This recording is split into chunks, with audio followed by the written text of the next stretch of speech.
Viidiyoo guyyaa kaleechaa waa'ee shamarree dhiira 11 gudeeddamte shamarree Burtukaan jedhamtu isiniif dhiyeessee ture. Garuu haa ta'u isa keessatti immoo ani wanti gaafii natti ta'ellee dhiyeessee ture dubbadhee ture keessatti innis maalidha? Viidiyoon suni maaliif haqamuu danda'e? Miidiyaa PPC irraa maaliif haqamuu danda'e? TV PPC irraa maaliif haqamuu danda'e jedhee gaafii natti uumee ture. Haa ta'uutii mee odeeffannoo san viidiyoon sun diraamaa akka ta'ee fi maqaballeessii akka ta'e namoonni hedduu fi wantoota garaagaraa argaa jira. Isa keessaa odeeffannoon argadhe tokko isiniifan dubbisaa, isinis obsaan na dhaggeeffadhaa isiniin jedha. Saniin booda walitti deebina. Akkas jedha. Yeroo ammaa kana miidiyaa PPC dhaaf gaafii intala sobduu san faana taasise miidiyaa san hundaayyuu balleessee jira. Odeeffannoo amma nu qaqqabee jiruun dubartiin maqaan ishee Burtukaan Tamasgeen ofiin jettu PPC irratti sobaan uummata Oromoo bal'aa fi mooraa yuunivarsiitii Dambidolloo maqaa balleessite kun gumaa lixa Oromiyaa geessee kan hin beekne yoo taatu yuunivarsiitii Hawaasaa irraa akkaawuntiingii otoo hin xumurin kan baate ta'uun informeeshinii nu ga'ee jira. Itti dabaluunis nama gaa'ila qabduu fi daa'ima dhiiraa waggaa 2 kan maqaan isaa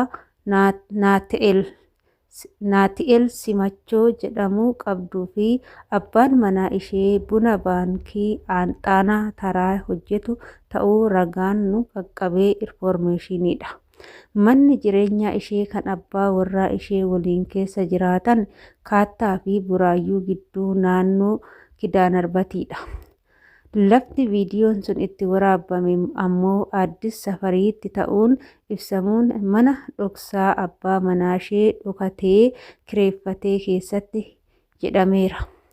Yeroo ammaa kana abbaan warraa ishee dubbichi soba ta'uu isaa waan beekuuf dhokatee kan jiru ta'uusaa ibsameera. Dubartiin kun yakka maqaballeessii kan akka dalagdu kan taasise miidiyaa PPC ammoo hanga yeroo ammaa kanatti itti bilbiluun dubbii kana akka isheen halaaltuuf qoricha sammuu Amaanu'el hospitaala irraa fudhachuudhaaf jira waan jedhee hin beeku jedha jechuun rakkisaa jiraachuun bira gahameera. Burtukaan yeroo ammaa kana magaalaa Hawaasaa keessa dhokattee jirti. Suuraa abbaa warraa ishee fi daa'ima ishee Dambidolloo yuunivarsiitii maqaa balleessiif fi yookaan yakka guddaa kan dura akka dhaabbatanii fi dhugaa sabichaa fi mooraa kana akka mirkaneessanitti abdii qaba. Egaa kana fakkaataa wanni nanii isinii fidee dhufe jechuudha.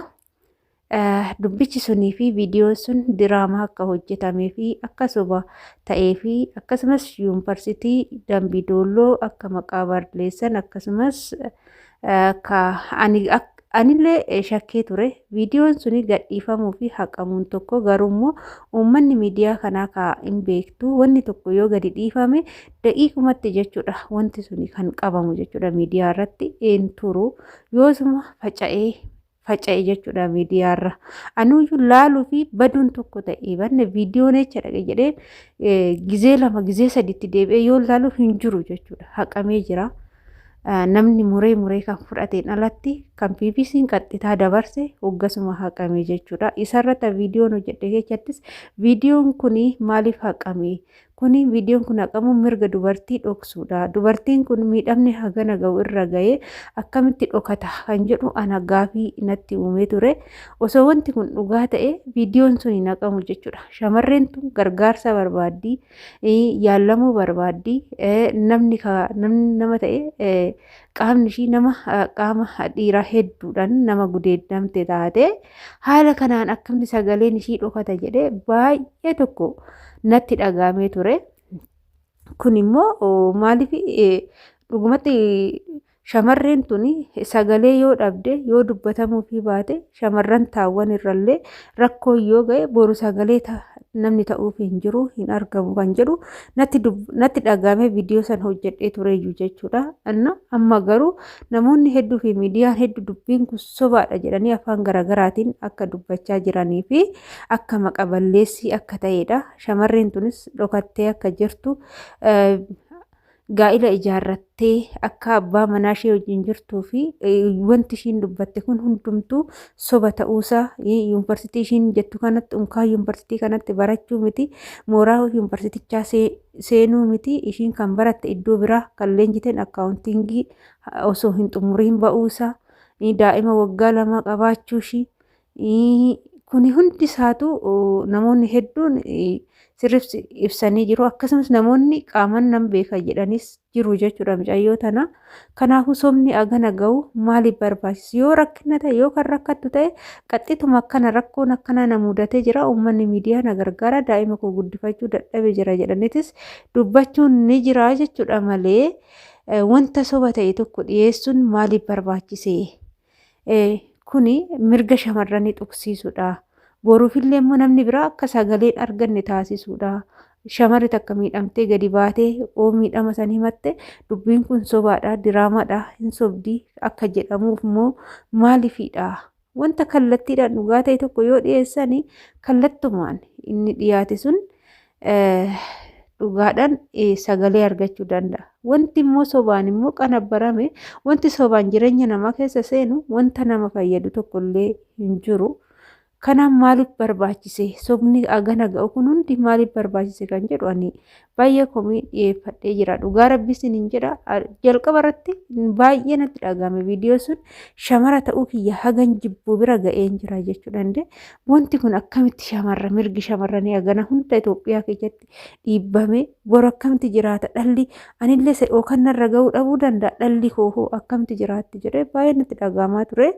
Haa ta'u garuu dubbichi soba gaafa jedhanii namoonni hedduu namoonni beekamoon viidiyoo kana afaan garaagaraatiin viidiyoon kun diraamaadha malee sobaadha jedhanii irratti hojjetanii jiru jechuudha. Kanaaf maaliif akka soba ta'e BBC'n maaliif diraamaa gana ga'u dhiyeechuu danda'e viidiyoo sobaa kana maaliif akka hojjechuu danda'ani mucayyoon tunis maallaqaan bitamtee sobi jedhaniin ta'uu danda'an beekamu. Maaliif akka kana godhan immoo qaamni seerri ilaallatu sirritti mirkaneeffatee adda baasee miidiyaa BBC TV BBC immoo adabbii jala oolchuu qaba jedhee tanan yaada akka mataa kootti. Maaliif kuni boruufis taanaan shamarraniif gaariin ta'u gaarii nuuf hin dhufu jechuudha. Akka ani shamarree tokkootitti sobni agana ga'u sirrii miti jedhee tanan fudhadha.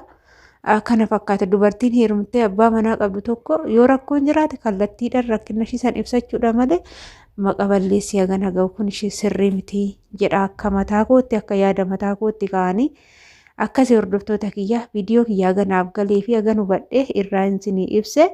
Egaa asumarraa nan goolaba turtiin wajjin gootaniif ulfaadhaa galatoomaa hanga viidiyoo biraatiin walitti deemtee turtii gaarii isiniif haa ta'u. Baay'ee.